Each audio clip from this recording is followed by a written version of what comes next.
everybody, welcome back to PixelJunkies.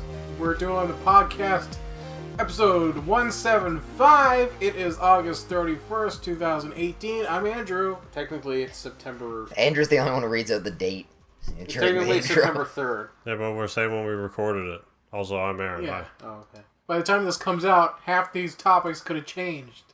Or updated, I mean. Been updated. Yeah. So, we're going to start out, we're going to talk about probably the biggest thing that's on the topic list. Oh, hang on, I don't have a camera again. Wow. I don't know why that turned off, but anyway. Alright, I don't know what that was about. So we're talking about Cyberpunk 2077, a whole... there we go, that's my sync. A bunch of gameplay was released. About, 45 minutes worth, I think it ended up being. We all watched it.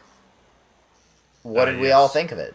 I loved it. Can I go first? Because I probably have the least amount to say about it. Yeah, you go first, Adam. I just got the least amount to say about it. I thought it was really good. I thought that, obviously, it's a work in progress, as it says multiple times throughout the video. I thought it looks a bit... Obviously, it's looks like it's scripted as hell, but I like a lot of what they say they want for the full game. I'm hoping that you get that the amount of depth in this demo is indicative of how much depth there's going to be in the full game.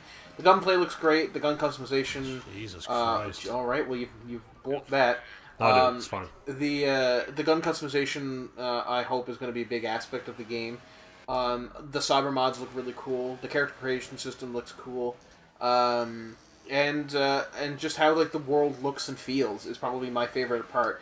Cyberpunk games and dystopian type settings, especially Cyberpunk dystopias, are some of my favorite settings. I appreciate those more than post-apocalyptic. Not that there's anything wrong with post-apocalypse settings. It's just I prefer Cyberpunk kind of settings, and so this is definitely ruffling my jammies for that kind of game, because I wasn't a big fan of the two new Deus Ex games, and I never played the first one. So it's been a long. I don't think I've ever really played a Cyberpunk game, kind of like a first person or even like an RPG style. So I'm definitely really looking forward to this. They did a really good job. That's a lie. We played the Shadowrun RPG. What did you think of it? Oh right, yeah. That's different though. I meant like a first person like action adventure as opposed to like an isometric thing. Oh. What did you think, Rory? So I really liked it as well. The thing that stood out to me was the music. That was my favorite part of it. Did they say who was... Because there's a part in the trailer where they actually have a song playing over the radio. Yeah. Did they say who was playing? Is that like an in-house thing, or did they actually hire a band? Was it the same guys from E3? No, Andrew WK? Yeah! He's an advocate of It was partying. a character in Cyberpunk lore, as far as I'm aware. Oh, okay, yeah. They weren't saying the name of the actual band.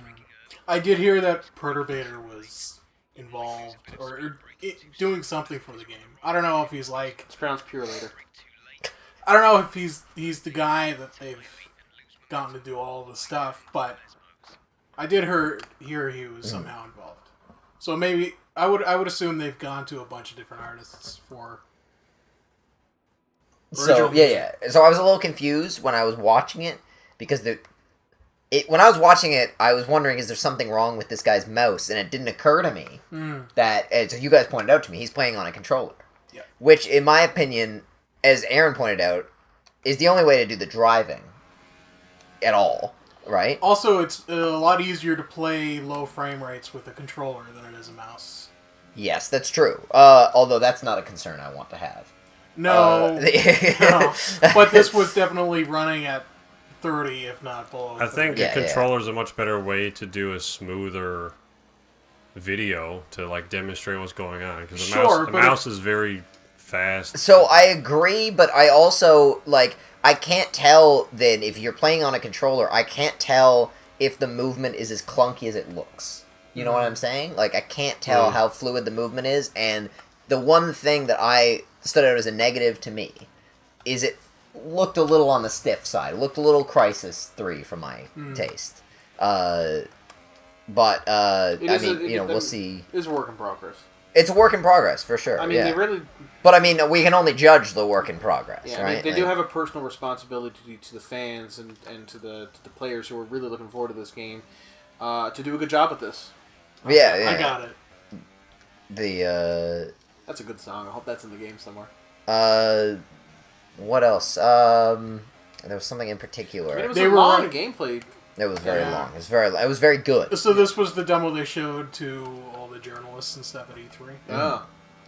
Well, I mean, this makes you realize, like, how, like, not ideal E3 is an environment to experience previews of games, generally speaking, unless your game is, The Last of Us 2 or something like that. It is a really good opportunity, however, to watch developers shit on themselves.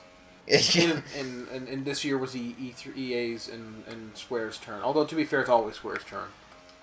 And I thought Square had a much better showing than EA did. But it wasn't great. We should make a meme. Do you want to make a meme?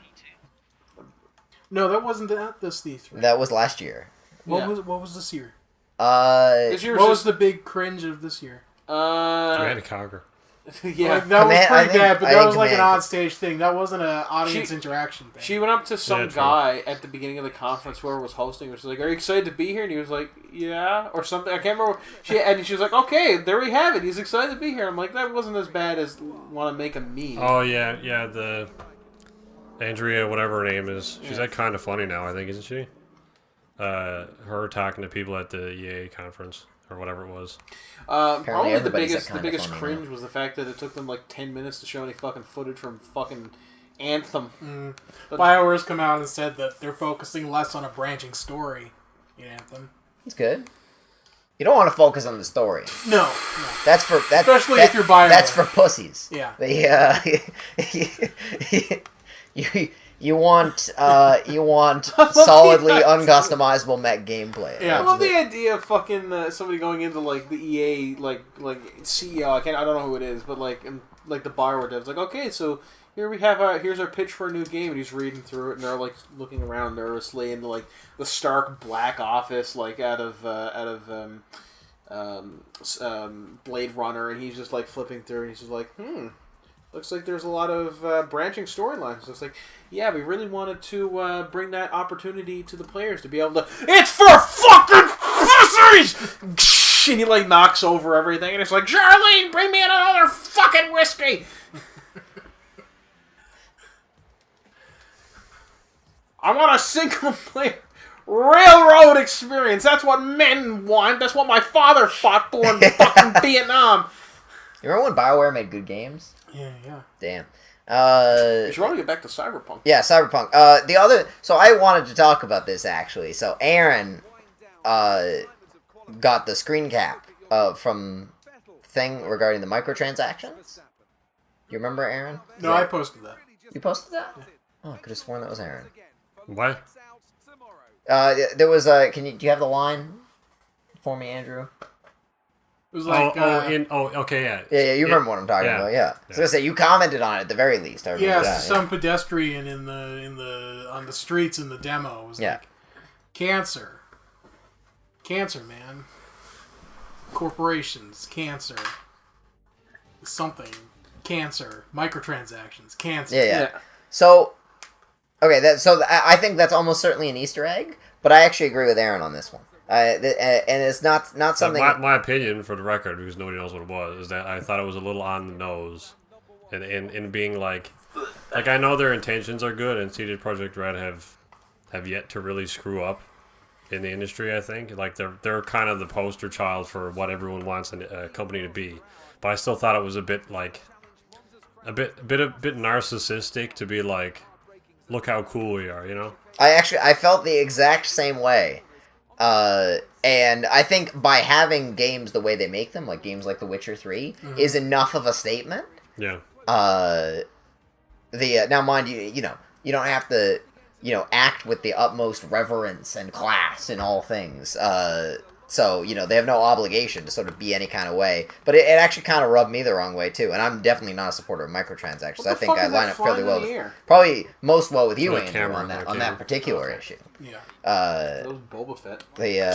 So Andrew, I don't think that calling out bad business practice is narcissism, but at the same time, it does kind of reek a bit of Sega when No Man's Sky, or sorry, not No Man's Sky. What was the other big crowdfunding disaster of that year? The Mega Man thing, Mighty Nine. Money number 9. Mighty Money number Number 9. Nine. Yeah. Mambo number 9. When they that's not even the song at all. It's Mambo number 5. But when the Mighty Huge fan of that song. when the Mighty Number 9 came out, Sonic the Hedgehog's official Twitter said something like really sarcastic, like, "Oh wow, great game, guys," and everyone was like, "Shut up, Sonic! You can't say a fucking thing." Yeah, I remember that. That was actually really good. Yeah. To be fair, fuck Sonic. Yeah, Sonic is trash, and generally speaking, Sonic fans are trash. I mean, when I can pick out of the last 10 games that has ever come out of Sonic, I can pick 2 that are good. One of them was not even made by Team Sonic. Which one? So Sonic Colors was good, and then Sonic Mania was supposed to be really good.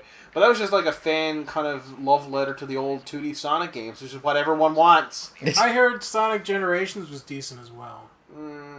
I heard it was good, except for the fact that they were like shoehorning in like ridiculous plot levels of contrivance. Like it was apparently it was like New Sonic meets Old Sonic. Yeah, literally. And everyone was like, "Keep that cancer away from old Sonic." Yeah, that's what they need to keep away from Sonic. The contrived plot line. Well, I mean, that's part of the reason why Sonic is so lambasted is because they have, like, it's kind of the fans are kind of up their own ass, you know? Yeah, well, I think the games are also quite, almost amazingly bad. I gotta be honest there, you had a perfect opportunity to pass, like, 8 guys. It's a formation lab, Adam. Fucking pass them! You're in a fucking race car!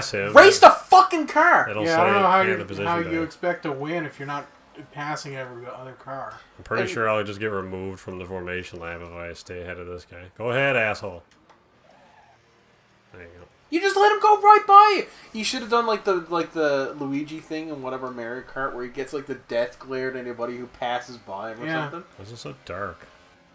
Andrew, what did you think of Cyberpunk 2077? Oh, I loved it. It's no secret I'm a huge fan of CDPR. I thought this was amazing. I really don't have any complaints about it. What are your questions? I'm more interested in your questions than your complaints. I guess I'm wondering how sandboxy it is, and I'm also wondering that. How much the story is able to branch. Mm-hmm. Yeah. I hope they take a Metal Gear Solid 3 approach to the gameplay where every kind of encounter is set up like an individual sandbox. So, like, one of the things I liked about Metal Gear Solid 3 was that, and especially kind of earlier in the game when it's more focused on how much did you play of jungles. MGS3? I've played all of it. Twice. Oh, yeah. I've seen a lot of gameplay footage of it, and I've seen a lot of analysis on it. I should go back and play it, but anyway. It's better if you play but it. you'll hate it. I'll probably hate it because of the controls, if I'm being honest. But I like the game design where especially in the early game, there's a bunch of different ways you can approach certain like there'll be like a main checkpoint for like an enemy. Let's bring it to a more modern example with Metal Gear Solid 5: The Phantom Pain. There'll be like a base, and there'll be like 20 different ways you can approach the base, or like more, depending because you're given such a wide sandbox of tools. I hope that's how they approach this, where it's not just like encounter, but each encounter there's less encounters, but they're more thought and put into both the encounters and the environment. So you really have an opportunity. I actually think the latest Deus Ex games have done a great job of doing that. I gotta play those. I just couldn't get into it. Why not? I don't know. There's just something about the game that did not. It might be the main character I don't like at all. I think he's a very kind of generic. I know he's probably got a lot more depth, but he just looks on the surface like such a generic kind of cyberpunk character. And especially in the new one, where anytime you go to do any kind of takedown like animation or any, or like it's all because it's a lot of it's animation based. There's a loading screen, at least on the version I play, between all the animations on Xbox. Yeah. So that threw me, and I didn't want or to play it PlayStation anymore. or whatever you play. Yeah. If you're playing it on PC, there's no. That's non-existent. For what it's I worth, suppose that's my idiot fucking fault for buying it on a console I own. No, it's their fault. It's their fault, and they should be lambasted. yeah, for they it. put it there. But- yeah. But if you play the best version of the game, that's not there. That's not an issue. Okay. For what it's worth, out of all the games from that generation, I would argue that the first Deus Ex holds up the best. It's the most playable still, I would say, or one of the most playable. The first Deus Ex is a straight-up masterpiece. Yeah, It's legitimately one of the greatest video you could games play ever that made. right now and still love it. I think. The one by I really Ion think. Storm, you mean? Or Eidos? No, the Deus Ex, the original, by... Ion Storm, yeah. Okay. Yes. Fucking knock him out of the way! Aaron, Fuck off, Adam. what did you think about Cyberpunk 2077? Same sort of things. I thought it looked, at the very least, like a really cool FPS. I'd like to know how sandboxy it is, and in the ways that you can do things. I don't know what about this game draws the cynic in me to kind of expect more from something that other games kind of haven't done yet. Because I want a game that just lets me do anything and reacts to it accordingly. You know, not like you didn't do what you're supposed to do in the mission, so you failed and you got to do it again. You know what I mean? Like a game where a character dies and then it says you failed, as opposed to a game where if a character dies, everyone reacts to their death and continues on. And like you now have to play the game without that character. Like just remove all of the walls from my experience. I'm sure there's going to be an adherence to story in the game. Yeah, you're not going to be able to just like fuck D&D, off it's not and gonna be. fail the mission and keep playing. It's not going to be D&D. No. Yeah, and that's what I'm not saying that that's what it needs to be, but like when people get into RPGs for video games, I feel like there's a disconnect between what an RPG actually is and what people consider an RPG to be in a game. Well, I think it's more based on your definition of an RPG. Yeah, and A lot of RPGs fall into that RPG category. what and most they're- of like they're to very me story-driven. a role-playing game needs to be like, you know, obviously it just doesn't need to include everything. It doesn't need to be a complete open sandbox where you can like fuck off to the other side of the planet and get a job doing something else. Like that's not role-playing. You're assuming the role of this character, so it needs to make sense.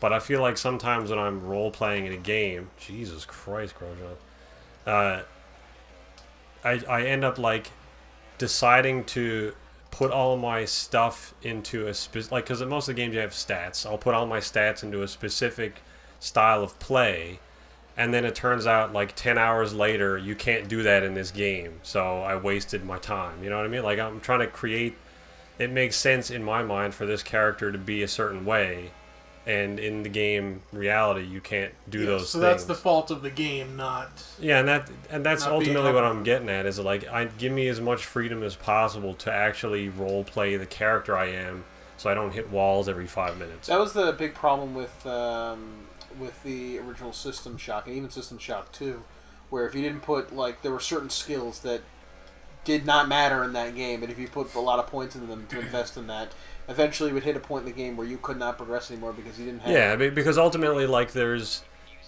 I guess it's an imbalance on the developer's part, where a game can be played in a certain way, like combat, or maybe you can be...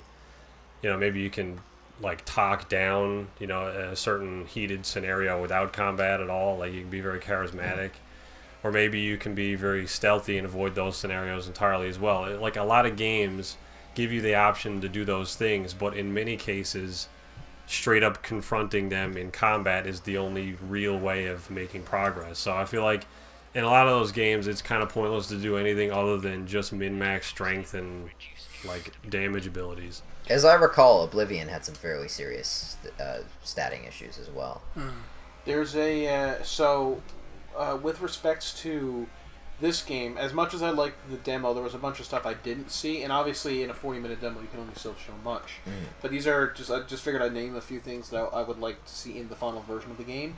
I'd like to see a lot of the ability to use drones to the point where you could have a drone-only build of your character, so like your character is geared towards drones only. So you can do a lot of the missions just by utilizing drone, let the drones do most of the heavy lifting for you. I think that would be really, really cool. I hope that Andrew actually, I can't remember if he brought this up to me in a private message or to the group, but if you could go throughout the game without any cyber. That was a group message. So I found out a little bit more about that. You have to get certain implants. Yeah. They've come out and said you can minimize the implants, but you have to get certain ones. Which, it's good that there is like some minimizing, because doing things like in Dishonored, one of the coolest things is a no powers run, right? They said it's due to the story, right? They're telling a story, and in the story, certain things have to happen, and for those things to happen, you have to have certain implants. Seems quite reasonable. I also hope that consumable drugs are a really big thing, almost like kind of like a sci-fi version of potions, where you take this drug and your the gameplay slows down a little bit to get or your reaction time increases or whatever because you've taken this drug. Hope that becomes a bigger thing, and even addiction to that point. So like if you use this drug too much, it doesn't work as often. Like in Fallout or something like that. Well, it's different. It's probably not as nuanced in Fallout as you'd want it to be. Yeah, and it's not even as nuanced in Fallout as I want it to be. I'd like to see the ability to and they kind of touched upon this lately, but I really want because one of the my personal favorite Cyberpunk setting is Shadowrun, which is not based off of, but definitely inspired by the old Cyberpunk 2020 games, which for GURPS, which is what this new video game is based off of. And what both of those games did was they made because this was back before this was during the 80s when nobody really knew what the internet was, so they were like cyberspace was still that magical realm where like Dot Matrix and Bob lived and they fought off Megabyte, so it was actually like a physical, almost a physical space that you could go to with your mind, and like you jacked in and you fucking like infoed into the mainframe and hacked the modem and all that kind of stuff.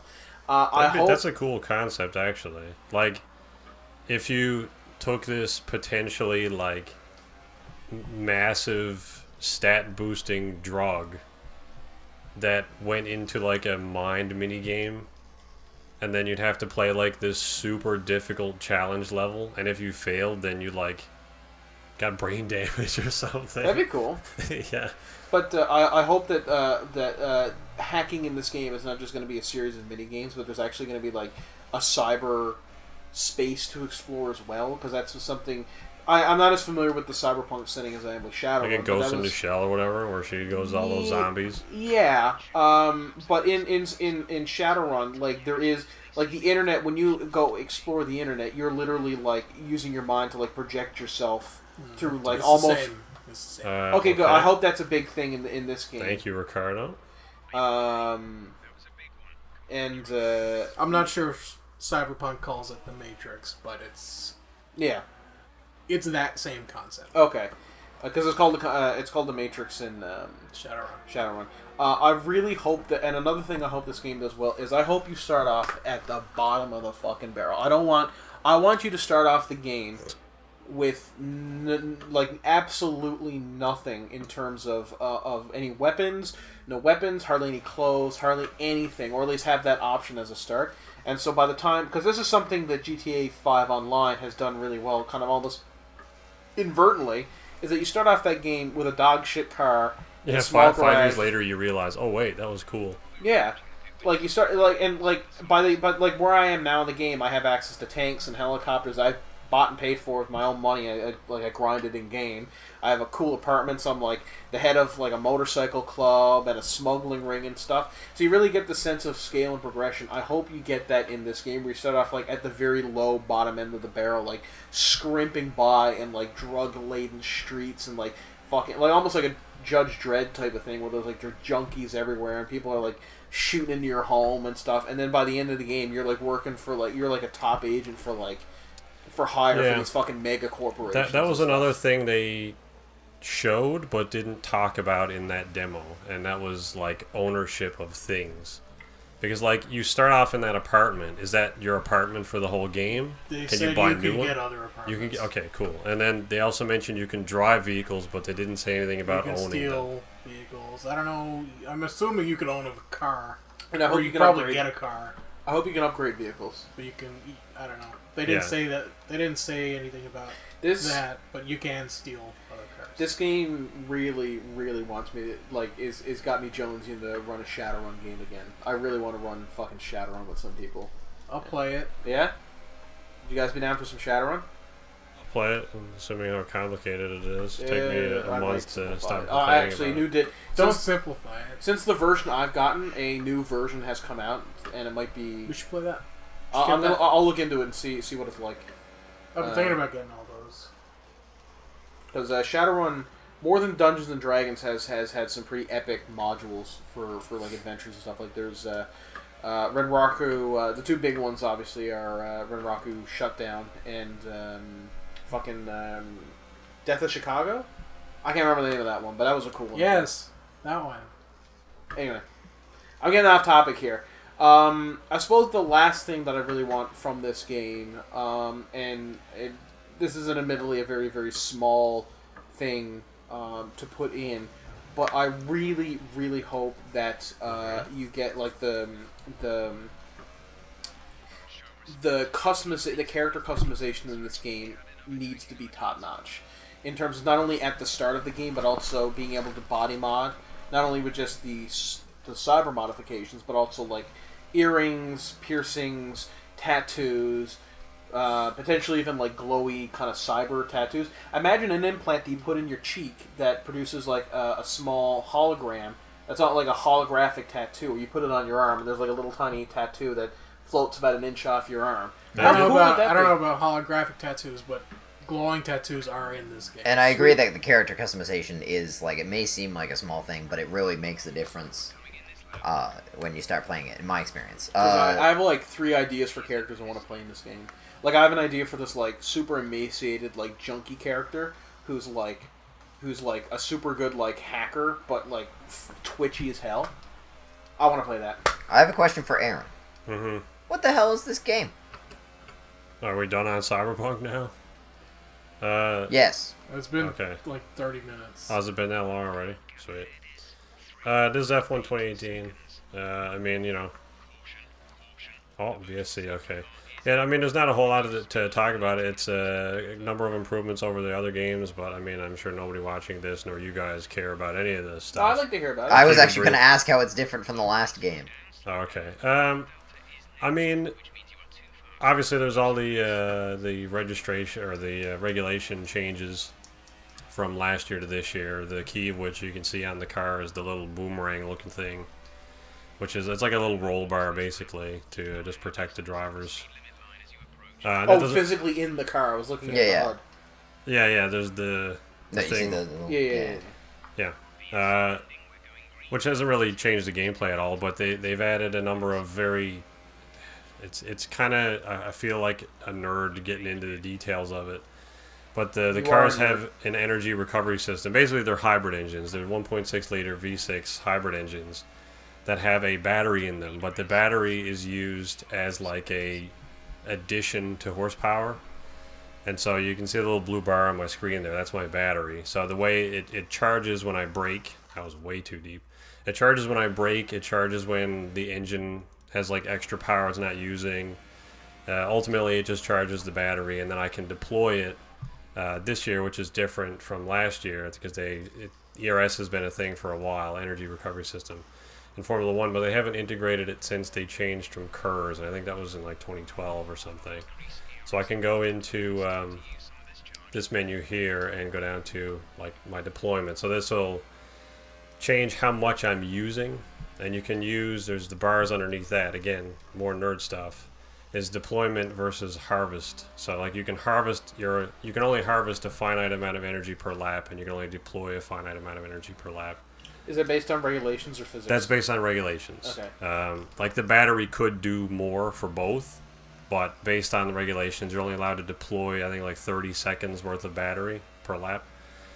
So then you can max that out and use all of it right away if you're trying to defend a position or something, or you can turn it down or even all the way off if you're maybe you're out in front or you're conserving battery for an attack on somebody later in the race.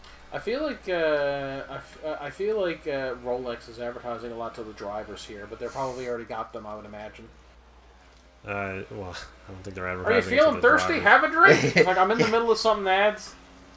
I don't know that they're advertising to the drivers. Do they still got the announcer, the two-headed dude who goes like "Oopa da oopa"? Yes. And what about Ben Quaterneros? Yeah. Okay, I can't catch him. He's gone. He's too fast. He's the best racer. Yeah. Hey, Rory. Oh Jesus. Yeah, it's good. It's good. It's a good game. Which was the one that was dog shit? 2015. Right. But they've all been super good since then. The only thing this game doesn't have, which I wish it did, and it's a small complaint, is the ability to change difficulty whenever you want. At the moment, you can only change difficulty between races. So, like, if you were in career mode, anyway, and once you do a race, you'll have to wait until the loading screen to the next race to change the difficulty, which is a bit annoying because it's not too big of an issue, but sometimes there's AI like balancing issues where sometimes on a race they'll be super fast, and then other races they're super slow and you're winning real easy. So it'd be nice to just be able to pop in and adjust the difficulty, you know. But I have a question about F1 2015. yeah, Was it bad? Like, one of the things you mentioned is that when they do a new version of these games, they incorporate regulations and they incorporate new things. Was it bad because it was a bad game, or was it bad because that was a bad year for regulations or something? No, it was just a bad game. It had poorly optimized. They did like a chromatic aberration effect, which was really disorienting, and I think they later removed. Oh, okay, patched it out. I think you could turn it off as well, but it just didn't really. I think they wanted to make it look like TV, but TVs don't do that. Not modern ones anyway. And it just had like the car handling was really touchy. Like if you have play in a joystick, and I'll just pause so you can see it in my camera. Like the amount of play in a stick, like that would control the car. Oh, so like okay, if you're yeah. and if you're for some reason the faster you went, the more the play affected the car. So if you're on this long straight here on Monza, the fucking car would be shooting all over the place left and right because the millimeter of play in your joystick was, you know, not really something you could control. Do they rebuild the engine between games every time? I think since 2015 I don't know if it's a new engine, but they've definitely made a number of optimizations because 16, 17, and 18 were really fucking good games, and they ran well like day one. I mean this just came out like last week, and it ran super well from the beginning, super optimized. There's a weird issue. I don't know if it's my computer or the engine itself, but it has a tendency to like skip audio if the game is running for a couple of hours, and it just gets to the point where there's like a couple of stutters in the audio that become noticeable after a while. So I don't know what that is, if that's something they could fix or change or whatever, but that gets a bit annoying as well. But anyway, it might be my computer. I don't know. I have other issues as well with a couple of other games running, and that might just be those games, but I don't know. Forza does a similar thing where after you've played it once, it just doesn't run properly the second time. You got to restart your computer, and that could totally be a Forza thing. Yeah, Gross. It runs like perfectly fine, however long you're playing it, and then when you close it and open it again, it just runs like ass. It's like popping between 50 and 15 frames a second. It's like, okay, sweet. Aaron, are you the only human who could do it? Yes. Yeah. And by that, you mean Lewis Hamilton. Rory, Yes. how much of a fan of Quake are you? Okay, so Zero fan. Jesus Christ, here we go. I'm a fan of Quake, but I was always more of an Unreal Tournament player. Okay. But there is no Unreal Tournament game because Epic is making Fortnite, and hell if I'm playing that. And they will not be making another game aside from Fortnite For like a while, because for a long time. the people who are making the new Unreal Tournament game, which there was supposed to be, all got moved over to the Fortnite team. So in lieu of that, I play Quake. So I need to get some stuff out before I like get really into the nitty gritty of this because I've changed my mind about this every day, and that's as a result of finding out something new every day. So I want to give you guys all the facts, so you can sort of, well, obviously, you don't necessarily have to take my word for it, but just assume everything I'm telling you is correct. So I'll first say that Assume I'm right. there are two conditions I need to support microtransactions in a game. The first of which is it has to be free to play, and I will not budge on that ever.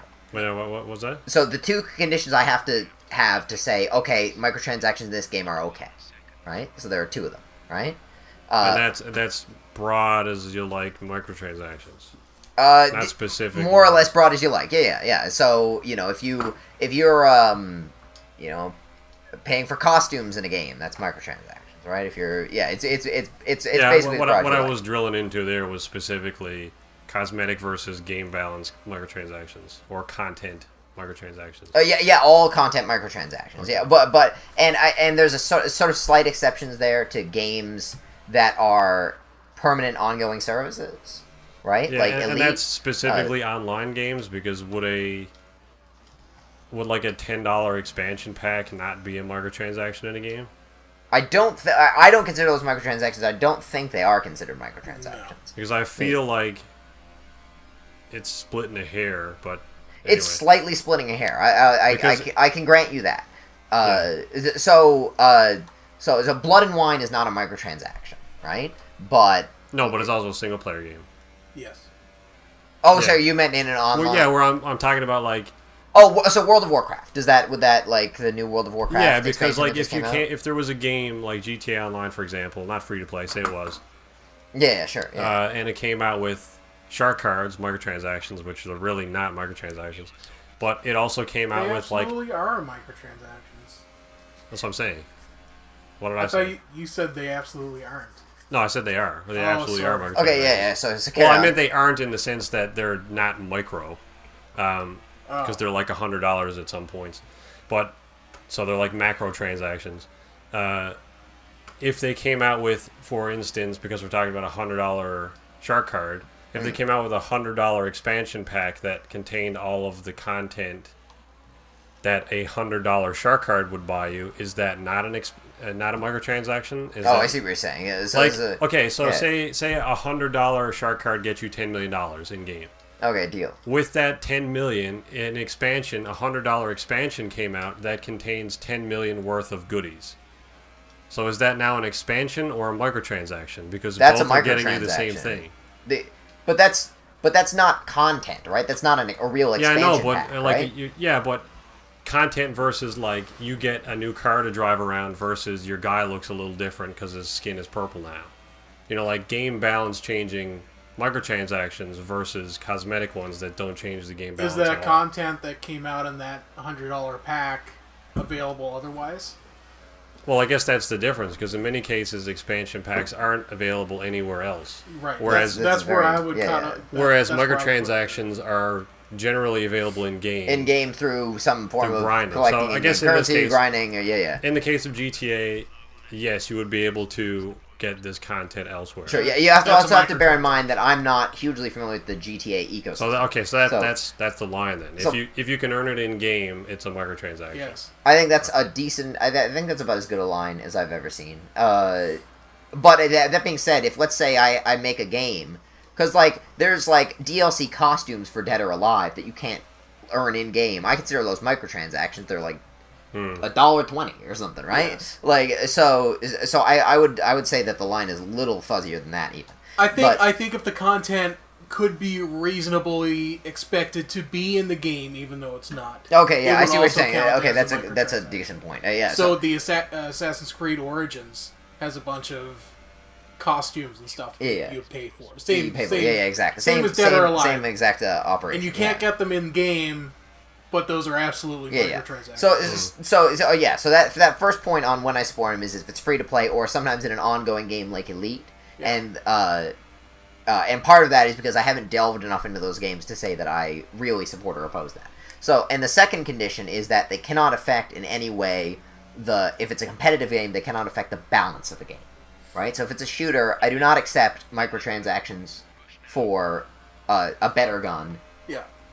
Whether or not the game is free to play. because that to me is insulting to the nature of competition. Yeah. So you're breaking your game at that point. You're precisely. telling everybody that we don't actually care about this game. Yeah. And so with that in mind, when me and Aaron got Quake in a humble bundle, right? So I think it was $20 at the time if you wanted to buy it. Yeah. There was a retail. I think it was $35. Oh, maybe it might have been on sale. I think it was higher. Yeah. So we got a game. We paid for it as well. Of course, it wasn't free for us, right? But if you wanted to buy that game, you paid a retail price. Now it's not a full $70 retail price. I didn't pay for it, Rory. I put all my $12 into something else in that pack. And it's but it's a retail price nonetheless. And under those circumstances, I do not support microtransactions. But however, they announced at QuakeCon this past a couple weeks ago that Quake now they were going free to play, right? Which is a good move, in my opinion. And I've been playing it, and it's basically the League of Legends model of microtransactions.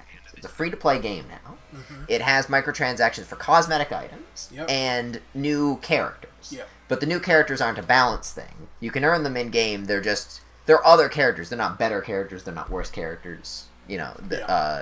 This is, I'm sure you've played Dota or something like that, or you know the idea of it, at the very least. So,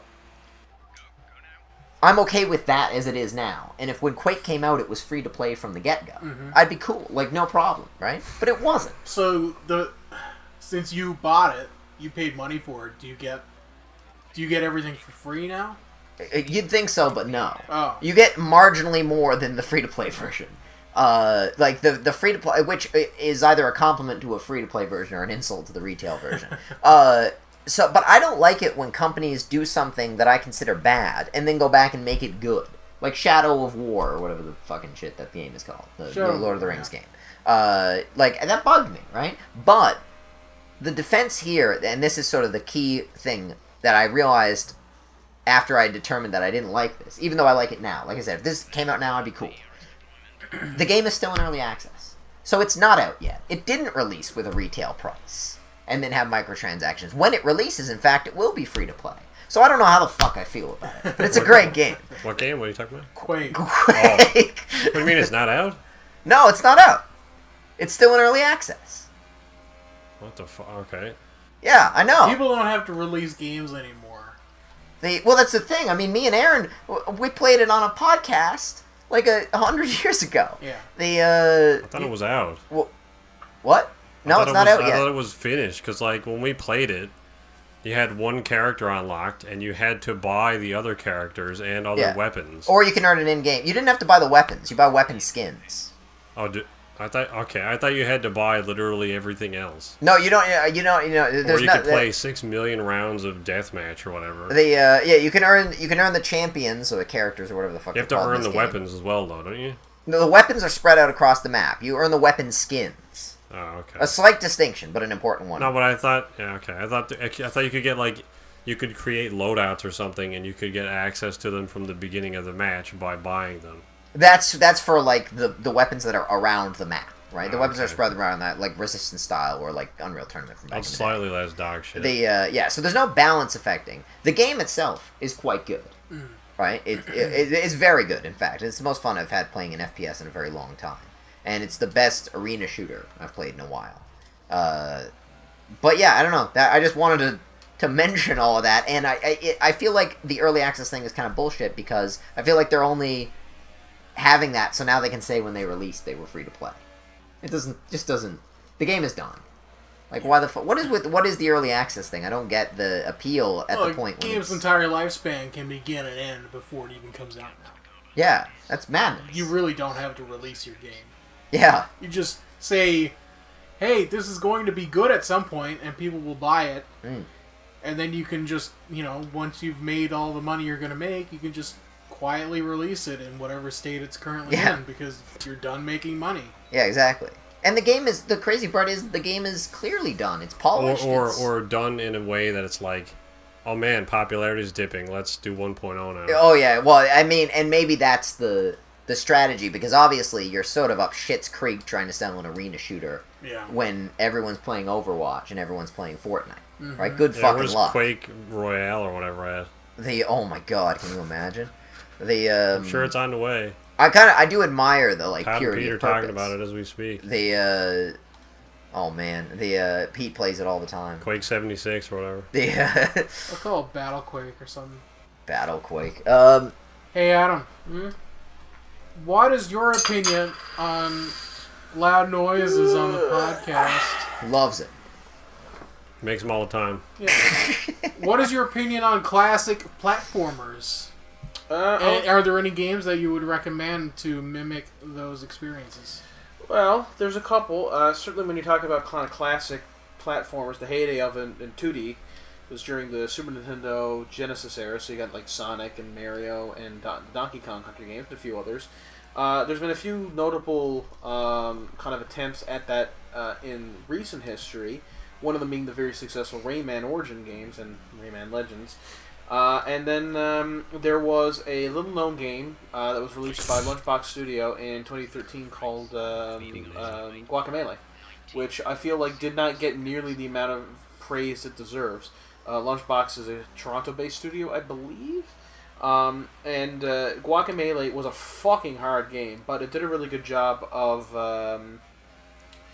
Wait, Canadians made this? Yeah, I think Talk so. about cultural appropriation. Were there like guacamole recipes in the loading screens? Because that would have been funny. there might have been. I know the main plot of this game is you're trying to get all the ingredients to make sacred guacamole. Oh. Because anybody who gets all the components to make the sacred guacamole and then makes it gets a wish, I think. So the first game did a really good job. It was a funny game.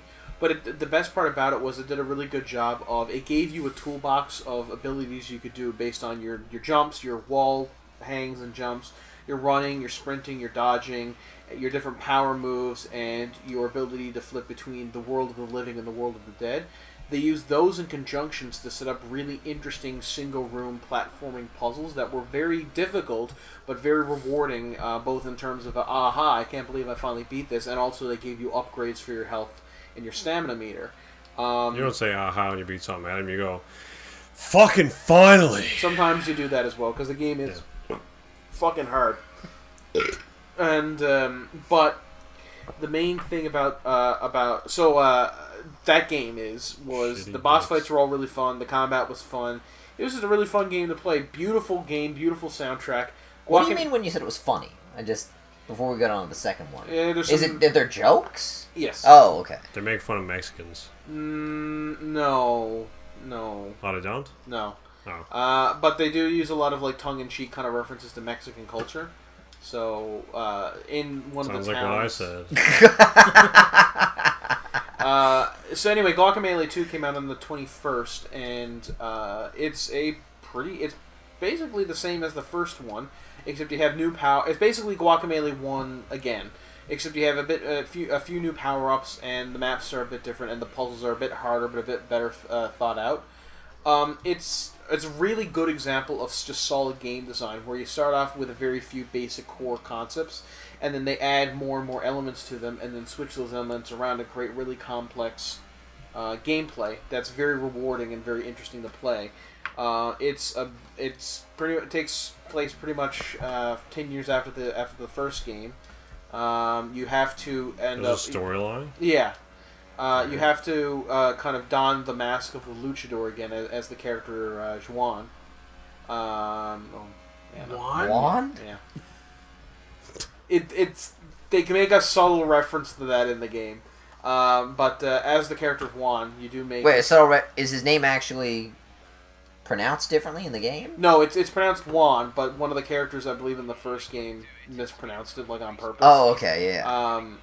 If I remember correctly. Anyway, in this game, you have to don the mask of the luchador again in order to stop a guy called Salvador from destroying the Mexiverse, I think is what it is. Yeah, I know. Just roll with it. That's actually the weakest fucking part of the game, is that kind of shoehorned in. And in the beginning, there's a couple of really, like, unsubtle references to other indie games. So, like, you're traveling through different dimensions, and you're like, oh, we gotta get to the darkest timeline, and then it'll, like, switch, and then you're suddenly in, like, black silhouette with, like, big glowing eyes, like, we appear to be in some sort of purgatory dimension. I'm like, oh, it's limbo. I get it.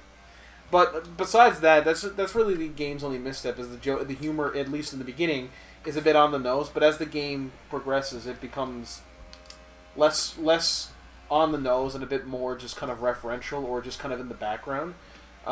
It's good. I highly recommend anyone play it. It's a really great platformer. I think it's only like $20 on PlayStation Network, which is how I got it. There's a dog dying outside. That's true. So yeah, I highly recommend people pick this game up. I haven't beaten it yet. I think it's a 8-hour experience, and I'm about 4 or 5 hours into it at this point.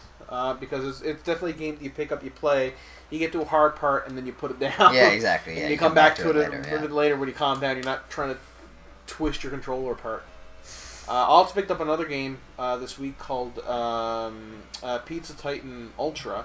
I thought it was Super Pizza Hut. Well, it wasn't. That was the best I can remember what Adam said. Oh. It's a so I've in already this game forgotten what it is. you're What is playing Pizza Titan Ultra. you're playing as a giant robot, kind of in like the Japanese anime style, that has a pizza shop in its chest, and you run around town delivering pizzas to the different buildings and stuff. It's pretty fun, honestly. It's just a fun little kind of arcade game. There's a lot of tongue-in-cheek references to a lot. It's tongue-in-cheek in the way that a lot of indie games are. So like the first a lot of references to Mexicans. When you the first Adam pizza doesn't that you like deliver Mexicans. is to Hob Moss, I believe his name Made by is. totally credible Milk Toast Toronto. It's by the same people who made Starwall. Oh, okay. I've played. I've played as much of Star Wars as anyone's played Star Welcome Wars. to the I played it with mobile some games buddies with in the basement Adam once. section of the podcast. And it's fun. So basically, you're controlling the robot from an isometric perspective. You can jump, you can hover, you can punch, which is how you defeat flying enemies, and you can like stomp the ground, which is how you defeat land-based enemies. So it's like Brigador but pizza. Yes and no. It's less focused on like being hard and like Can you really blow like, up cities? like tactical combat. Yes, you can. But more focused on kind of being super arcade. So you run around the map. You can pick up more time because you have each mission gives you a certain amount of time to complete the objectives, and there's like stuff that you can. You have plenty of time. It's actually beneficial. It sounds like a game you got with a box of Cheerios or something. Do you collect pizza? You collect pizza ingredients. And they give you like more additional. Or if you beat the game, you get a Pizza Hut or coupon. additional money at the end of each mission. Did you get a Pizza Hut coupon? It's an ad for Pizza Hut. Yeah. It's like those games that used to be on Xbox Live Arcade, like Doritos Crash Course or whatever. Where you could, like, play a game that was effectively an entire ad campaign. Well, Sneak Margaritos. King. Yeah. Those games were actually not complete dog shit. But they Well, were still I ads. think one of them was. It might have been. But the Pocket Bike one was pretty good. I like that one. It was So still you an liked ad, it, all in all. It was still an ad. I put it down when Guacamelee came out. Fair. Because it's not that this is a bad game, but I just like Guacamelee more. Yeah. Guacamelee, Plus, it sounds like Guacamelee is more substantive. Yes, this game is definitely made by a smaller studio, and I think they had like it's definitely like because like the last game like Starwall was pretty like not that it was a bad game, but it was very obviously made by a very small team with a very limited budget. This is an expansion upon that. They have more. There's more stuff to do and stuff, and it's it's funny. It's great. There's great presentation. The colors pop, etc. It's good. But Guacamelee is definitely made by like it's by a group of studios who have done this before and have now perfected the craft. Right, yeah. Whereas this game, there are certainly a couple of issues with it in terms of the controls and the perspective that just need to be fixed. I've only played about 2 or 3 hours of it, but I'm really enjoying it so far. This game's, I think, Are you saying 18. Are you saying Super Pizza Ultra or whatever it is? Pizza Titan Ultra. Needed more time in the oven? Hot. There's a lot of cool things you can do throughout the game, though. So, like, in a mission, you'll have to like deliver a pizza to a certain customer, but you can also. Why do you kill things on your way to deliver pizza? Because there's an evil robots from the future attacking to try and get you. And people are still ordering pizza. Well, they're trying to get your pizza before they get it. They give it to the customer because it's a rival pizza. Are you sure this isn't a Flash game, Adam? I think it is actually an ad for Pizza Hut. It's not. There's no fucking Pizza Hut anywhere in This this. is what happens when you click one of the ads on E-Bomb's World. You guys Does are that even giving. still exist? You guys aren't Probably. giving it a chance. You're not giving it a chance. It's a really fun game. Hey man, I love the shit out of Candy Stand games. But it's not a fucking ad. It's a fucking independent game. There's no fucking brand recognition anywhere in this fucking thing. The closest you get is there's a Bob Ross reference in it. Well, I mean, independent developers, you could have made a lot of money by asking Pizza Hut if they wanted their thing in this. Have you ever had guacamole on pizza? No. No. Maybe. Have you? No. I might have. That sounds like something that would only happen in like fucking like San Francisco. I might have dipped a slice in some leftover guacamole. Oh, I almost said guacamole. And I'm gonna put this pizza in this fucking indie game from Toronto. This could be some sort of game made by Pizza Hut. Did something happen with Papa John? Did I hear that right? Like 2 Yeah, months he, ago? He murdered died. a guy or something. It was Papa John did something. Because I remember For somebody sure. made the joke where it's like, imagine if Seinfeld He was found on better today. It was ingredients. like Seinfeld and George being like, they took out Papa John's. Like, how can you take out Papa John's? Like, yeah, they popped the Papa. It's like, you can't pop the Papa. How are they gonna have Papa John's? And then somebody says the N-word. He either killed a guy, was the leader of some giant child porn ring, or neither of those things. Or he died. Or they just have a new type of pizza or something, and the headlines got blown out of proportion. I think he just stepped down or something. I saw this awesome meme a little while ago where somebody was saying, Little Caesars, hot and ready. Is it good? It's hot and ready. he used a racial slur Well, during a media training call. It sounds like he needed that media training. What was the slur? I don't know. It Or doesn't can you say. repeat it? yeah, goddamn pepperoni. Well, I don't know. I can't even find can't it. refer It's to it. typical. You know this kind of thing when you're trying to It's look like, up I what's... hate the Mexies and Guacamole too. They're such shitty enemies. I'm like, Jesus, John. As soon as you start researching mostly what skeletons. someone said and try to find the quotes, all you get is quotes from people who are angry about what the person said. You can't actually find out what they said. Well, that's what journalism is It's now. impossible. That's true. To be They fair, that's assume what you know blogging everything. is. That's what journalism is. Not if you know where to look. Al Jazeera doesn't do that, BBC doesn't do that, and CBC doesn't really do that. Yeah, sure, if you want to watch terrorism. Al Jazeera, anyway. I was talking about CNN. Oh, okay. I didn't say CNN. Or whatever you definitely said. I said BBC, CBC, and Al Jazeera. Okay, whatever you said. Pretend I said that. So do you guys like Matt Smith? No. I don't know who it He was Doctor Who. Oh, yes. Yeah. Sorry, I didn't know if you meant like that Matt Smith or some obscure Like, yeah, YouTuber. just some random asshole. He He looks reviews fucking Jordan sneakers by putting them in the oven. He might be a nice guy, but he looks like a guy you want to hit, except he also looks like a guy who got hit, so I don't want to hit him.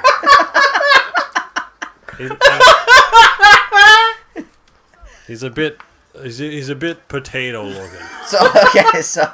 A lot of English actors aren't the most handsome, and yet This is great content, guys. They've got really, Yeah. they've got really Hello, huge New York fan Times or whatever. followings. Kind of like a Benadryl cucumber. Yeah, I mean, I'm not saying I'm attractive, but No, I'm also not I'm, in Star I'm Wars. obviously ugly. I but, wasn't Doctor Who. But here's the thing, like, I would say that, Bumbercum Crumpet, he's not actually that attractive, but he has, like, a massive fan base of girls who think he's, like, the most attractive person, where he's, like, I don't think he's nearly as attractive as, like, somebody like Chris Evans or somebody like that, who I think is, like, generally, like, god tier. Well, it's probably a different kind of appeal, right? Like, Hey, it's Benedict always Cumberbatch, dick, for sure. he's like a theater guy. Benedict Cumberbatch. I don't know who you're talking about. He's like a Cumberbum theater guy. He's got like a low Dumbledore. voice. Like Chris Evans is like a friendly, like Jim Bro kind of guy. Like it probably depends on what kind of dudes you're into, I Who are you guess. talking about? So whether or not you like him, Aaron, he will be in the next Star Wars film. As like young Snoke or He's something. playing Leia. I don't know. I should have put more details down. I'm not sure what details we have, but we know that he's been cast in this Star Wars film. I got the impression that it was in something like more than like asking about You want to know what I think distribution he's of going to food play or as? something. What? Who? He's going to play as gonna play Hux's Wallace. replacement. Oh, well, why would you get rid of Hux? Hux is awesome. Oh, he's He also definitely got gonna. Version. They're going to get rid of Hux. It's Really It's not soon. Ryan. It's not Ryan. Yeah, It's- but they got to continue that trend. Yeah, it'd be cool if he was an Imperial, I guess, because then I can hate him and it's justified. Yeah. Yeah, that's fine. They're not Imperials, Aaron. Whatever, same thing. Calling them such is doing a great disservice to the original trilogy. Not really. So I didn't put the next topic on the list. I don't know who did, but I did. okay. Because I figured we should probably at least mention it. Sure. Yeah, no, putting it here in the middle of other things. Is... I don't know why it ended up there, but anyway. Want to leave it to the end? We probably should have had it at the beginning. I mean, I Let's don't know. do it now. Let's just do it now. Yeah. Right. Jordan's dead. Okay.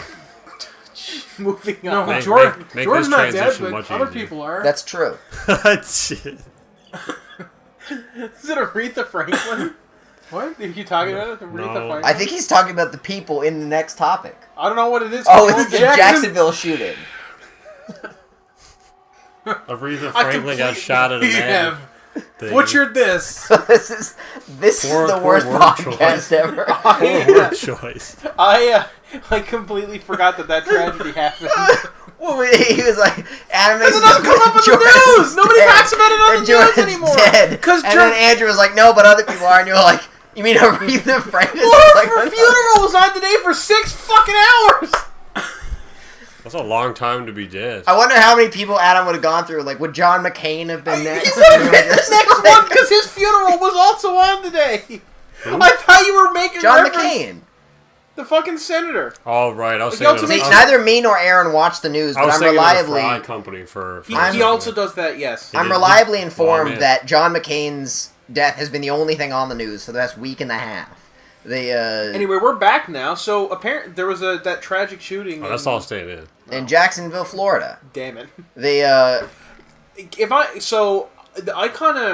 I saw this as it was happening. Well, not as it was happening, but like the day afterwards, I kind of paid attention to it. Yeah. And then this whole thing seemed to disappear from the media. Like nobody seemed to talk about it afterwards, which is really weird for like a shooting where multiple people died in Florida. I mean, I guess it's not like nightclub levels where an astronomical number of people died. I think it was only like 2 or 3. That's still a lot of people dead because at a video game conference because it was more than 0. I agree, 11 but were injured. it was... What? 3 dead, 11 injured. Yeah.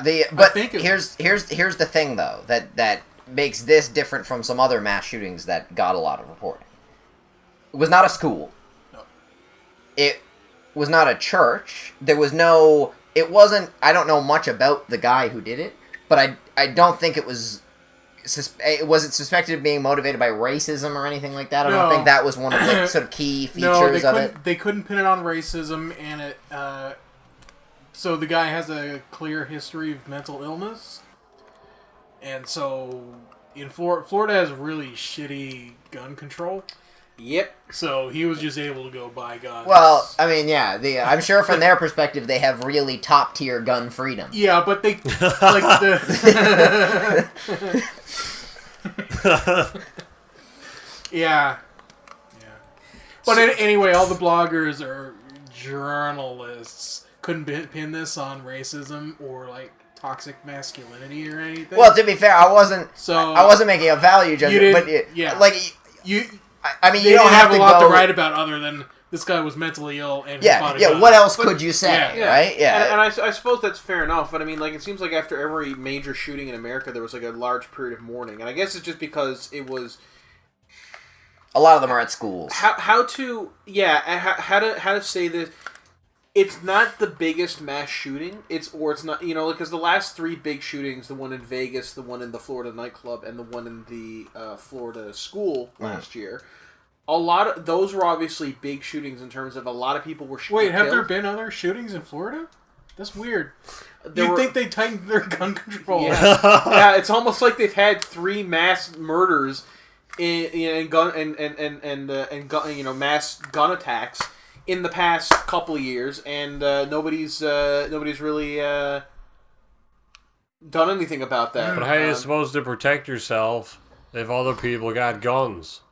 It's the problem. The problem isn't. Well, I mean, it is the fact that you're able to access all these really like powerful, military equivalent weapons.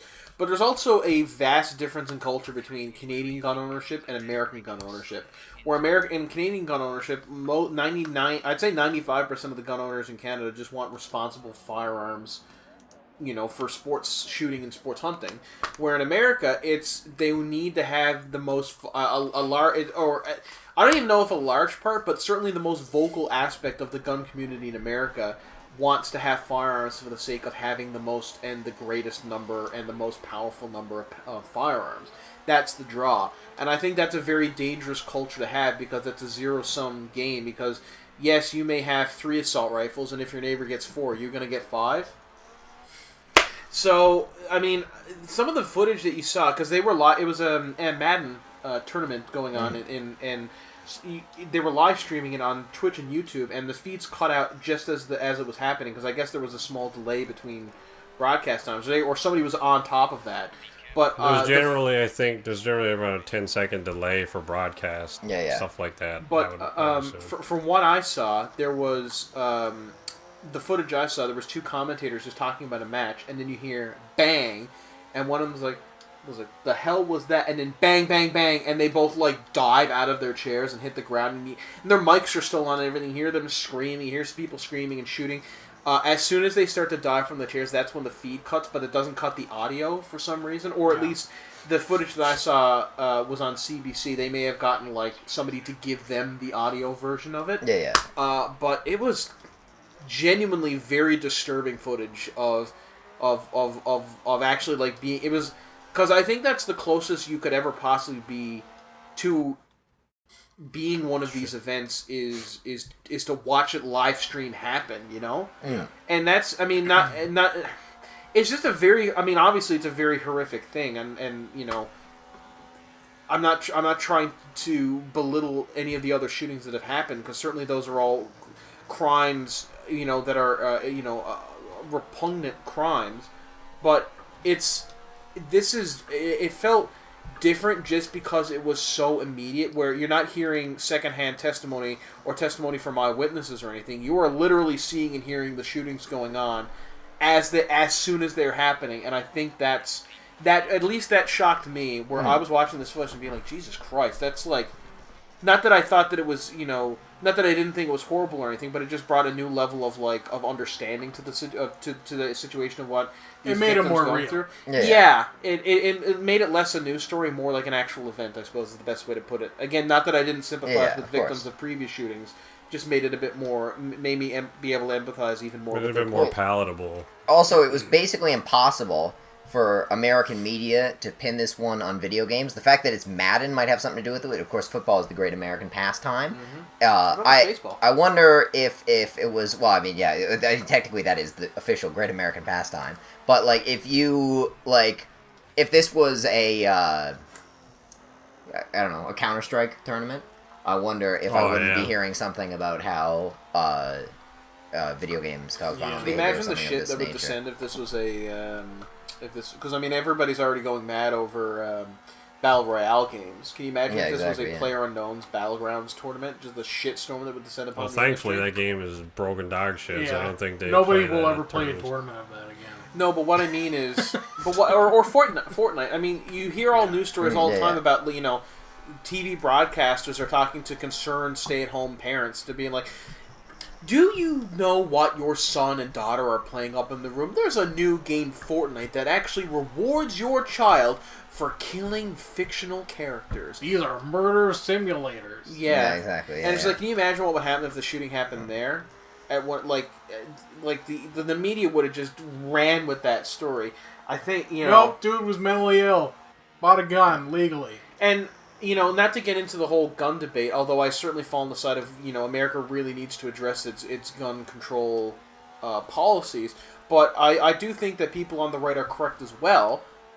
America, and by extension the rest of the world, really needs to look at mental health and mental wellness more. We are very far behind, especially where we live in Newfoundland, but all across Canada this is a problem where mental health and mental wellness issues are not really being treated because there's not enough doctors, where people are being misprescribed medication, because it's hard. We're just behind.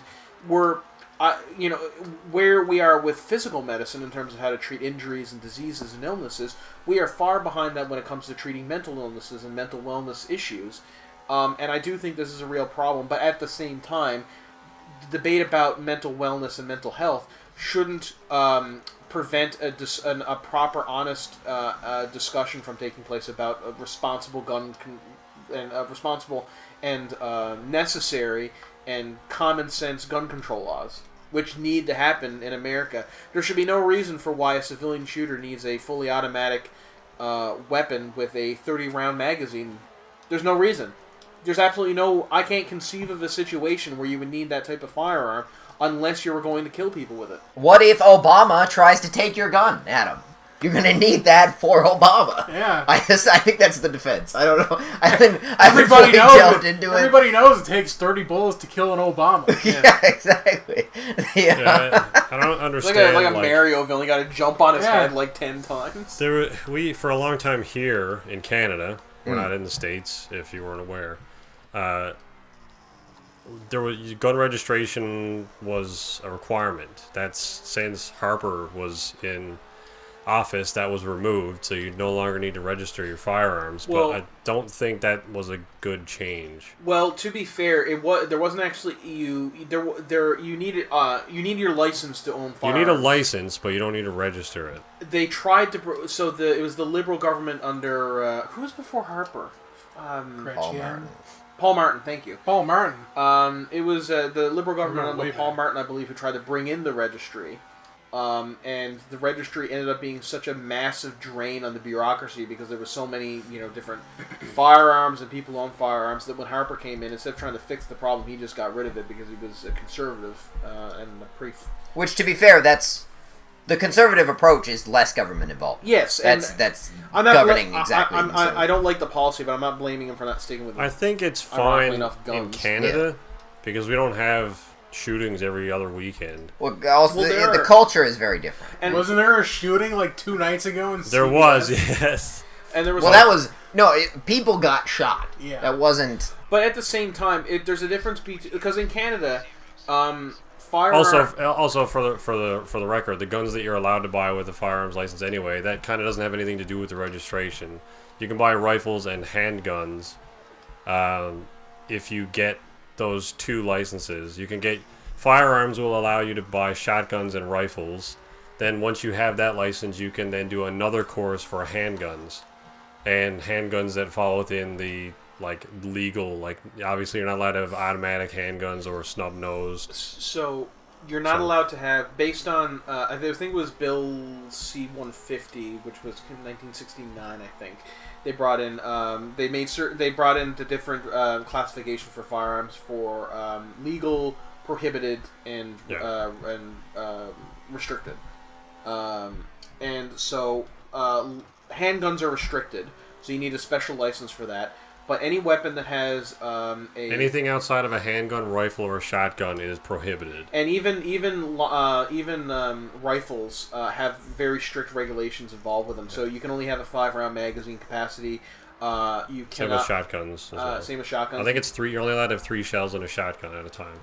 You're not allowed to have any barrel length under 18 inches. You are not allowed to have... I don't think you're allowed to have suppressors.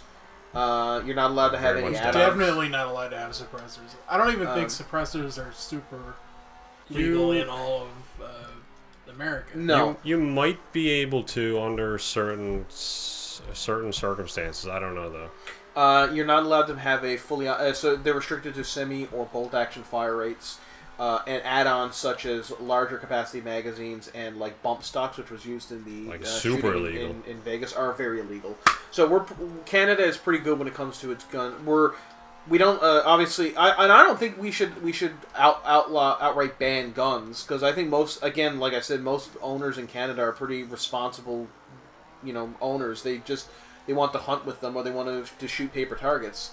And I think basically any mass shootings that happen as a result of guns in Canada are people getting them illegally, which gun registry, any further bans and regulations wouldn't be able to stop, or it becomes like a justice or mental health issue. I think Canada's gun control policies are really good, and I don't think we really need to really examine them. Well, obviously you should always examine laws to see if they can be fixed, but I think that we're at a really good spot right now in terms of what is legal, what is illegal, and the amount of courses and background checks required to buy guns. Because I believe there's You do need a background check to buy any kind of firearm, I think, in Canada. Although I'm not 100% sure on that. I think that's run on you when you do the course to get the license to buy Yeah. them. Other than, like, when I bought my shotgun, there was no... Like, I think at the time you still had to register them then, and that was when we did the registration. So that's registered, but all the guns that we've bought since then, it was just like, here's the money, here's your gun. That was it. Now, I do know that there are still people in Canada that are legally allowed to own fully automatic weapons outside of military and police forces, but those are very, very regulated. There's a few loopholes that allow you to get those weapons. I think the only one I know of in town that have them legally is the local one of the local gun shops in town has an AR-15 and a couple of others. They got a great collection of They actually have a good collection, but you're not allowed to bring those outside of the store, and I don't think they're not allowed to sell them. They use them. They have a range in the store that they use. They're only allowed to be used in the range. If they're brought outside the store, that's technically illegal. So the only one that I know of that allows you to get your hold on, and this isn't the like, here's how you get your AK, people. This is more like, this is the difference between being able to just go buy a fully automatic gun in the States versus Canada. The only way to get your hands on something like an AK-47 here is if somehow a relative that legally owned one died and handed it down to you specifically. Then with like you can have a grandfathering where you're allowed to own it but not allowed to operate it. It's like effectively you have a collector's license for this now. You cannot buy ammunition for it. You cannot use it. There might even be regulation where you have to do something to the barrel to make it inoperable. Yeah, you might need to make it inoperable. But I'll give you a good example of that. There's a guy I know whose grandfather fought with the Canadian Forces in World War II. He ended up, I don't know how, because you're supposed to turn them in, but he ended up keeping his BAR, the gun, yeah. And so he brought it home, and then eventually, like when they were going through his grandfather's things, that gun was bequeathed to him in his will, and so he went and got his collector's license for it. Now he's not allowed to bring it to the range or anything like that, but he's allowed to own it. He's just not allowed to do anything with it. That's quite the weapon, too. Yeah, I mean, those fire 308 rounds. Those are big fucking honking rounds. Really are, yeah. Those are like, because like there was it was in Oslo a couple of years ago. There was a cop who was talking about there was a shooting in Oslo. It's one of the Nordic countries. It was Norway. You're right. And she came out from behind her police car and got shot by a 308 rifle, and she went down. And she woke up the next day, and they removed most of her lower intestine, or so, I can't remember exactly what happened, but they had to remove a large part of her intestines because that's how much damage that round did. And she said, and like another officer was shot with a smaller caliber .223, didn't do nearly as much damage. That may have been to do with potential infection, though. Maybe could have been, but it also tore up her insides. Yeah, those are big. You're talking about the big shooting that was in Norway, right? The Anders one? Yeah, maybe. Yeah, I think so, yeah. Well, spree killing? It wasn't the one with all the children. Which was, I think, 10 or so years ago. Man, maybe... I mean, obviously, like, places like Norway and Australia and Canada, we still do have shootings because people are still, able to have access to firearms. But, the number of shootings in Canada, you can be measured out in numbers of years. The number of shootings in the States can be measured out in some cases in hours. Well, there's more guns in the States. Yeah, I mean, I think there's enough guns in the United States where every man, woman, and child can have one. So I think the main difference is, like, the process... What the hell's going on with that Jeep? The process to getting a gun here is... If you're starting from scratch, much more arduous than in the States. Well, I know now... Where, like, something that can be kind of impulsive, which I think is potentially the case in a lot of shootings, like somebody just had, like, a disagreement, or, there's something that could have been resolved through discourse in time, but was resolved in a shooting because somebody just went and bought a gun, or had a gun on them already. Like, I feel like... In Canada, there's less shootings because stuff doesn't happen because of impulse as much. It's also ingrained into that culture. Yeah, that's a part of it as well. Yeah. If you have an argument down there, you can be like, it's a very real possibility that I can just shoot you and win this argument. It's also formally ingrained in that culture. I mean, it's a combination. Like, if you're driving along the road and somebody cuts you off and you're real pissed off already, and you got a gun in the glove box, bang, that situation resolved already. There's already a shooting. In Canada, it's much less likely because you're not like, okay, well, in order to like shoot you, I have to do this training course and go buy a gun and register. I think the people by that would time this red light will be over. Yeah. I think the people that would be more likely to do that probably don't own guns, or if they don't, couldn't be bothered to go do this weekend course to go back and shoot this guy. So I read an article a year or so ago, and I can't remember who put it out. It was somebody like Vice or Huffington Post or something like that.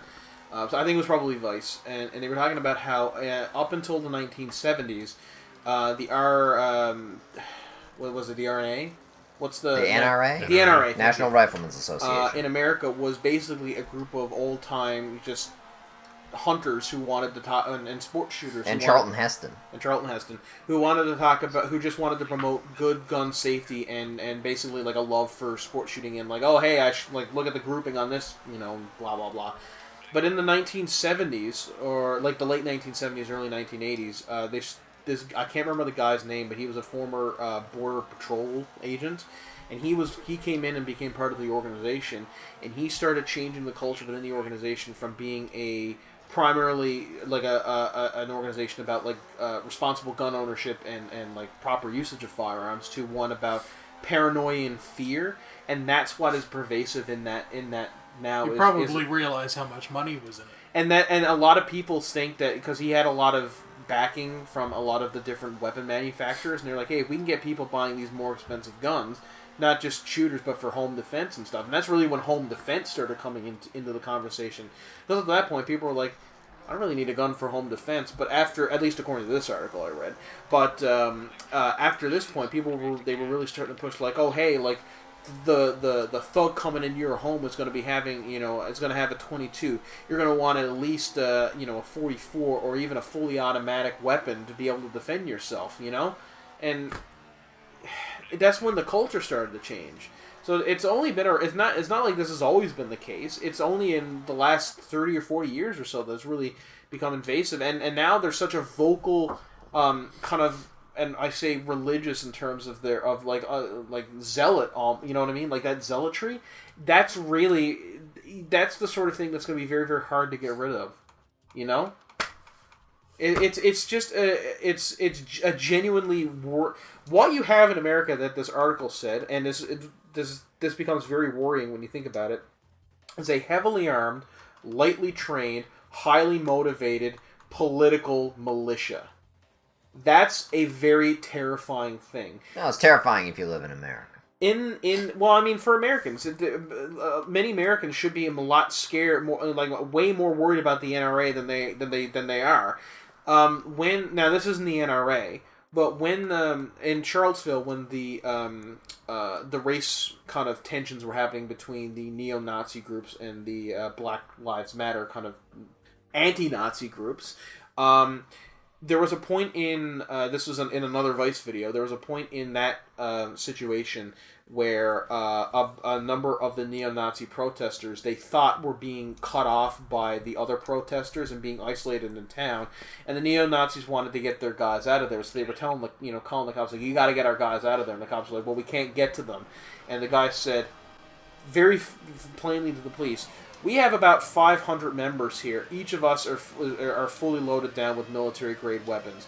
If you can't get our guys out, we will, and there's not a damn thing you can do to stop us." And at that point, you would have been like, yeah, he's entirely right. That town's police force would not have been able to stop 500 well-armed people from doing a shit ton of damage. And honestly, I don't think, if they wanted to take that town, the only people that would have been able to take the town back would have been the army. Really, they would have had to call in the National Guard. That's terrifying. And obviously the fact that they're neo-Nazis makes it worse. But even if they were liberal people, the fact that you have so many people with that level of firepower able to do that amount of damage, that's terrifying. You know, what if that happened in your community, wherever you're watching this? What if, we live in St. John's? What if 500 people came into St. John's and each one of them had a fully automatic weapon, like an AR-15 or some kind of AK equivalent, plus pistols, shotguns, whatever? There's not a lot our police force would be able to do about it, and the Canadian forces would probably have to be scrambled to call in to handle the situation. Mm. That's terrifying. That's genuinely fucking terrifying. Yeah. Well, it boggles my mind that they're not doing something about this. Got Hell's Angels here now too, so yeah, but they'd probably throw themselves at it. Yeah, I don't know. The Hell's Angels are pretty quiet here, at least when it comes to Canada would probably just nuke St. John's. Oh, thanks. Two birds with one stone. Yeah, really though. Yeah, but like, they got the whole province, just to be clear. But like, also, like, after Guardians 3 fired their director, they've halted production. Oh yeah. Can we end? Even given what you've said, even do you want to put these topics on next week? We could do. Okay. We're at an hour and a half. Sorry, I really went on a bit of a tangent there. Sorry about that. You can cut out a lot of that, Aaron, if you want. Hell no. We're ending. Okay. Well, I mean, you can talk about Guardians because you just brought it up. Yeah. So they've stopped production of that movie at the moment, or they've halted it. I know a lot of the actors have said that they disagree with Disney's decision to fire the story. Yeah, well, and then they said, hey, we'd like you to bring him back, and then they said, no, we won't bring him back. Dave Bautista in particular has come out and said some. He said in a Reddit AMA that he's likely not to work in Hollywood anymore. Oh, really? Which is a shame. He's in an upcoming. He said he wouldn't be surprised if he doesn't get any more roles. So, I don't know what's been going on behind the scenes there, but he's probably pissed they fired his director. Yeah, probably. It seems like somebody had a personal vendetta against James Gunn, because obviously I'm not agreeing with what the man, I said. I think, obviously it was a joke, maybe in poor taste, but I think Disney's reaction is way over the top. The stuff that they fired him for, he apologized for like 6 years ago. Yeah, and they knew about it. Yeah. So we're not going to pretend they didn't know about it, right? Know about it. Like, yeah, this seems like something they brought up after the fact for something else that they don't want to shed someone light else on. refound it, right? And yeah, that's what fucked them over on it, right?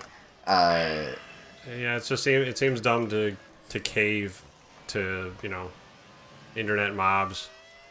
Like, I feel like there must have been something else going on. But it wasn't. I believe it was. I mean, it was a conservative blogger that unearthed the tweets again, right? I'm not sure if that was to prove a point. Was it in response to something? And am I seeing? I don't recall. You might be right. Glitches in your right hand or your left hand mirror?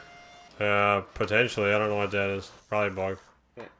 I wasn't looking at it. I'm not familiar with how the whole thing went down. It would make sense to me if James Gunn said something and this other blogger, in response to it, brought this out as a point of, James Gunn has been pretty public about, Trump. That's actually what happened. James Gunn was pretty public about his opinions on President Trump. Right. Yeah.